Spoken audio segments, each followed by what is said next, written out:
Finally आज है सोमवार और मार्केट ओपन हो चुका है जब मैं ये वीडियो शूट कर रहा हूं। तो यहां पर मार्केट को लेकर तो हम बात करेंगे ही करेंगे, साथ ही साथ में दो ऐसे पॉइंट्स हैं जिसको लेकर आजकल बहुत ज्यादा कंफ्यूजन चल रहा है इन्वेस्टर्स के मन में। आई होप डेट कि इस वीडियो को देखने के बाद आपके जो भी कंफ्यूजन होंगे उन दोनों पॉइंट्स को लेकर वो दूर हो जाएंगे।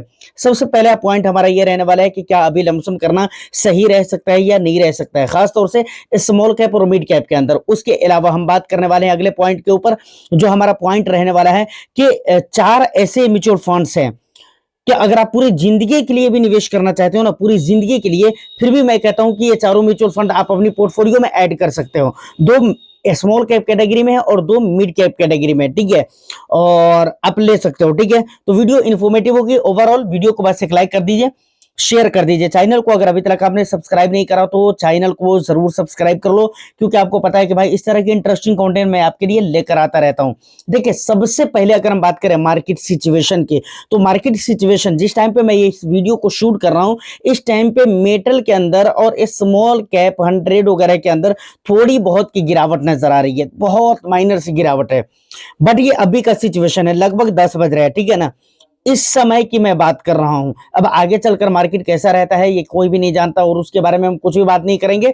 बाकी हाँ, अगर पॉजिटिव रहता है तो एक सेंटीमेंट क्रिएट होगा। परसेंटेज वाइज अगर बहुत अच्छा ना भी जाता है मार्केट, फिर भी कोई दिक्कत वाली बात नहीं है भाई। परसेंटेज वाइज जाए या ना जाए, सिर्फ मार्केट पॉजिटिव रहे, that is final, that is enough for me. ये हमारे लिए काफी हो जाएगा और हम यही चाहते हैं, क्योंकि हमारी मार्केट में जरूरत है कि भाई अभी सेंटीमेंट बेस्ट क्रिएट होना चाहिए। ये मार्केट को लेकर थोड़ी सी बात हो गई, बाकी आगे देखते हैं टाइम के साथ कैसा रहता है मार्केट और क्लोजिंग के टाइम पे कैसा क्लोज होता है, ये ज्यादा इंपॉर्टेंट रहेगा और ये देखना ज्यादा जरूरी रहेगा, ठीक है। अब अगला जो पॉइंट आता है कि क्या इस समय पे हमारे को लमसम करना चाहिए या नहीं करना चाहिए। देखिए, बहुत सारे लोगों के मन में इस बात को लेकर कंफ्यूजन है कि क्या अभी लमसम कर दे या फिर इंतजार करें मार्केट की गिरावट का, या फिर ऐसा तो नहीं कि मार्केट और भी ज्यादा गिर सकता है, क्या ये सही टाइम है या नहीं है। या फिर बहुत सारे लोगों को ऐसा भी लग रहा है कि भाई अगर अब भी लमसम नहीं करा तो फिर कभी ऐसा मौका मिलेगा ही नहीं मिलेगा। लेकिन रियलिटी क्या है सर, ये जानना बहुत जरूरी है। रियलिटी ये है कि जब आप अभी इस समय पे वैल्यूएशन को चेक करोगे ना, तो अभी भी स्मॉल कैप और मिड कैप के अंदर वैल्यूएशन है। ये सबसे पहली चीज है। मतलब लमसम करना है या नहीं करना है वो आगे हम बात कर रहे हैं। अभी हम वैल्यूएशन की बात करें तो वैल्यूएशन स्मॉल कैप और मिड कैप के अंदर अभी भी है। निफ्टी 500 के अंदर आप देखोगे तो वहां पर भी आपको थोड़े बहुत वैल्यूएशन नजर आ रहे हैं, ठीक है। उसके अलावा अगर हम बात करें तो दूसरी जो चीज है वो मार्केट के अंदर जो एक बैड सेंटीमेंट है वो चीज तो है ही है। तो कुल मिलाकर ये दो रीजन है। एक तो मार्केट का महंगा होना, यानी स्मॉल कैप और मिड कैप की खासतौर से हमने कहा ना कि हम बात करेंगे, तो स्मॉल कैप और मिड कैप ये दोनों इंडेक्स के अंदर महंगाई अभी भी बरकरार है। तो ये पहली चीज है।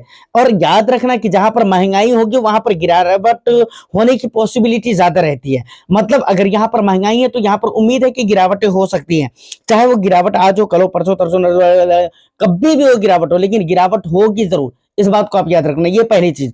दूसरी बात यह है कि मार्केट का सेंटीमेंट खराब है। तो ये दो रीजन है जिसकी वजह से भाई अभी आपको लमसम इन्वेस्टमेंट करने के बारे में सोच रहे हो तो मुझे लगता है कि थोड़ा सा संभलने की जरूरत है। थोड़ा सा संभलने का मतलब यह है कि भाई बहुत कम का लमसम करो, बहुत कम का लमसम। जैसे स्मॉल कैप के अंदर आपको लमसम करना है तो देखो कि भाई हम किस म्यूचुअल फंड के अंदर निवेश करने वाले हैं।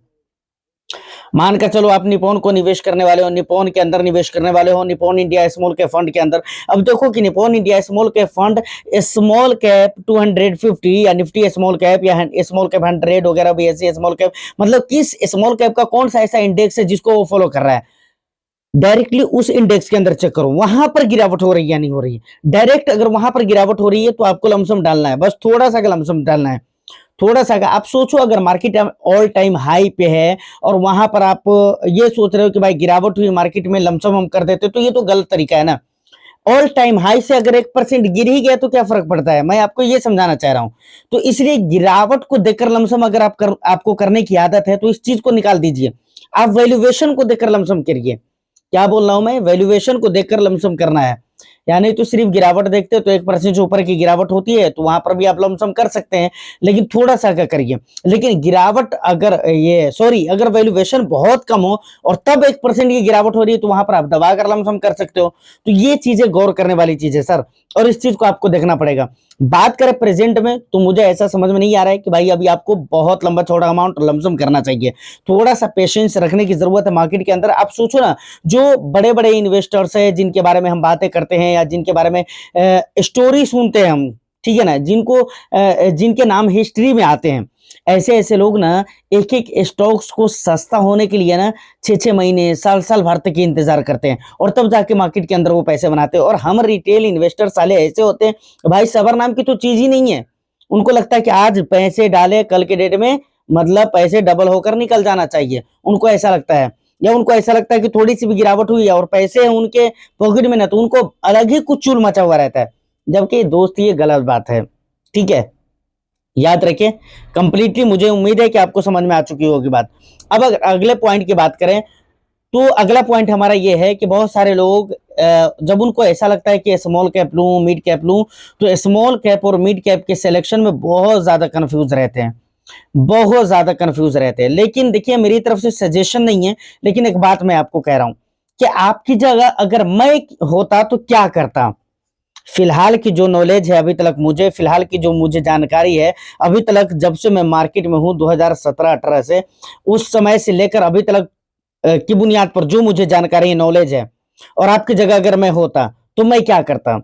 तो आपको मैं सजेशन नहीं दे रहा हूं, लेकिन हाँ अगर मैं होता तो भाई मिड कैप कैटेगरी में 2 फंड लेता। 2 फंड कौन सा? सबसे पहले नंबर पे आ जाता है HDFC mid cap opportunity fund. ये आंख बंद करके मैं ले लेता भाई, आंख बंद करके ये फंड मैं ले लेता। दूसरे नंबर पे आता है मोतीलाल ओसवाल का। तीसरे नंबर पे आप कोटक का भी ले सकते हैं, लेकिन उसकी बात मैं नहीं करूंगा। यहां पर हम 2 की ही बात करेंगे, तो इस 2 में हम मोतीलाल ओसवाल को सेलेक्ट करें और उसके बाद HDFC को। ये 2 फंड ऐसे हैं जो कि मिड कैप कैटेगरी में है। अगर मुझे लेना रहता और आपकी जगह मैं होता तो आंख बंद करके मैं ये दोनों फंड ले लेता, क्योंकि इसके अगर आप परफॉर्म देखो, सबसे पहली चीज क्या है ना दोस्त, कि इसके जो डेटा है ना बहुत लंबा चौड़ा ट्रैक रिकॉर्ड आपको देखने को मिल जाता है। और दूसरी बात, इसका जो लंबा लॉन्ग टर्म का जो CAGR जो होता है ना, वो बहुत इंपॉर्टेंट होता है। CAGR इसका अगर आप देखोगे तो बहुत अच्छा है। लॉन्ग ड्यूरेशन के रिटर्न से ही हमारे को मतलब है। शॉर्ट ड्यूरेशन में वो 1000% का रिटर्न दे दे, उससे हमारे को मतलब तो है नहीं, ठीक है ना। तो लॉन्ग ड्यूरेशन के लिए हम यहाँ पर आते हैं, तो लॉन्ग ड्यूरेशन का रिटर्न्स देखो तो बहुत अच्छा है, परफॉर्म बहुत अच्छा है, ये रीजन है। इसी तरीके से अगर स्मॉल कैप कैटेगरी में बात करूं तो स्मॉल कैप कैटेगरी में 2 फंड है। पहला निप्पॉन इंडिया है और दूसरे नंबर पे आप ले सकते हो SBI स्मॉल कैप फंड। देखिए, अब यहाँ पर हो सकता है कि आपको निप्पॉन इंडिया तो समझ में आ रहा हो, लेकिन SBI स्मॉल कैप फंड आपको हजम नहीं हो रहा हो। तो मैं आपको बताना चाहूंगा कि देखो, अगर आप देखना चाहोगे ना इसके रिटर्न्स को, तो कई सारे ऐसे फंड्स हैं स्मॉल कैप कैटेगरी में जो SBI स्मॉल कैप फंड से बेहतर रिटर्न्स दे रहे हैं। लेकिन उसमें कई सारे रीजन हैं जिसकी वजह से मैं आपको कह रहा हूँ डाउन साइड प्रोटेक्शन है। और दूसरी बात, बैंकिंग सेक्टर का मतलब एक बैंकिंग कंपनी का ये फंड है, SBI म्यूचुअल फंड का फंड है, तो इसलिए बेटर हो जाता है। और दूसरी बात, लॉन्ग ड्यूरेशन में इसके भी रिटर्न्स बहुत खराब भी नहीं है, ठीक है। कई सारे ऐसे टाइम ड्यूरेशन आपको लॉन्ग ड्यूरेशन में भी मिल जाते हैं जिसमें इसने अपने बेंचमार्क को बीट नहीं किया, लेकिन कोई दिक्कत वाली बात नहीं है। बहुत लंबे समय में अगर आप देखोगे तो वहां पर रिटर्न्स आपको ठीक ही ठाक मिले, ठीक है। और डाउन साइड प्रोटेक्शन भी है बहुत ज्यादा, ये घबरा कर नहीं चलता फंड। तो ये 2 रीजन है जिसकी वजह से टोटली ये 4 फंड है, 2 मिड कैप कैटेगरी में, 2 स्मॉल कैप कैटेगरी में, जिसमें आप लाइफ टाइम के लिए निवेश कर सकते हो, एकदम लाइफ टाइम के लिए निवेश कर सकते हो। शॉर्ट ड्यूरेशन की अगर बात करूं तो भाई शॉर्ट ड्यूरेशन के लिए तो इक्विटी है ही नहीं है, और ये इक्विटी में भी स्मॉल कैप है मिड कैप है, तो ये कैसे हो सकता है फिर? तो शॉर्ट ड्यूरेशन की तो कोई बात ही नहीं कर रहे हैं हम, ठीक है ना। तो फाइनली यहाँ तक जो भी बातें थी वो कंप्लीटली मैंने आपको समझाने की कोशिश की है। उम्मीद करता हूँ कि आपको समझ में आ गई होगी तमाम तर बातें। कुछ भी डाउट रहता है, कंफ्यूजन रहता है, तो आप मुझे कमेंट सेक्शन में जरूर बताइएगा। अपना वैल्यूएबल फीडबैक भी जरूर दीजिएगा। चैनल को जरूर सब्सक्राइब कर लीजिए, वीडियो को बस एक लाइक करके शेयर कर दीजिए। काफी सारे लोग वीडियो देख रहे हैं, लेकिन आपकी तरफ से थोड़ा सपोर्ट और थोड़ा ज्यादा हो जाए तो मजा आ जाएगा, ठीक है ना। All the best, thank you for watching.